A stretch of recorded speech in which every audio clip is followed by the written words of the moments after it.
input versus output KPIs. Another interesting division of KPIs is to divide them into two groups, so input and output. And this is extremely important, especially when you get down to processes and you want to improve them. So you have to know which KPIs you can actually mold and which are actually results of others. So let's have a look first at a short definition of input and output. So that we'll see the differences between each other, and then we'll have a look at some examples. So when it comes to output KPIs, they are obviously measuring the output, so they don't take into account what was the effort put. So in a sense, the output might be a result of a random things outside of the control of the person responsible for the KPI. Sometimes you might benefit from that, so you get a bonus because the KPI went up, but actually it was not thanks to your effort. And sometimes you might actually do your best and still not get your bonus because the KPI due to external factors will be low. When it comes to input KPIs, obviously it measures effort that drives the result and output. So it's not linked to the output, but they will measure what was the effort you have put into something.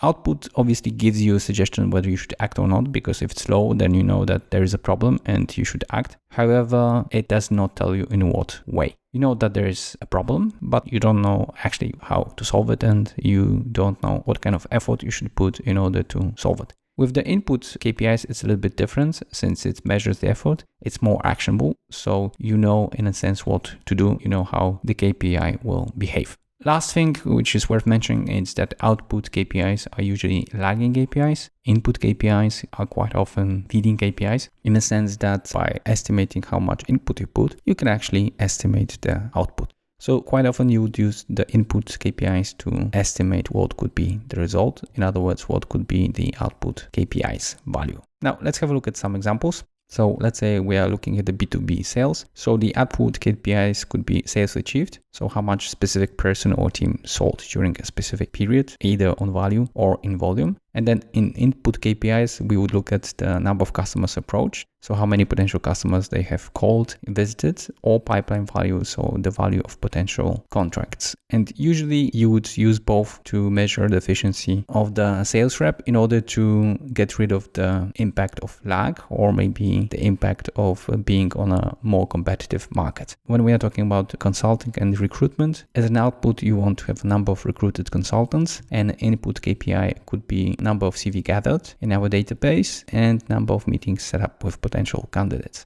If you have a discrepancy between the output and the input, it might be caused due to the fact that the value proposition offered by the employer, so how much we pay them and what are the conditions, it's simply wrong. So you put the effort, but you cannot convert them into the recruited number of consultants because of other reasons that have nothing to do with HR and our attempts to attract new candidates. And finally, if you would look at the successful launch of a book, the output KPI could be number of books sold during the first months, and then the input, so what could lead us to the output, could be number of reviews, blog posts, YouTube movies created on the book before the launch, number of interviews given, and also number of bloggers, reviewers, YouTube journalists contacted with information about the book. You can also measure, for example, how many books you have sent to libraries or the bloggers or reviewers to have a look at that. So as you can see, input KPIs help you estimate the output KPIs, and you have to track both of them, and preferably to know what's the good relation for them. So how many, for example, customers I have to approach to achieve the sales level. In this way, you can manage not only the result, but actually also manage the method and also compare them and find best practices between your people.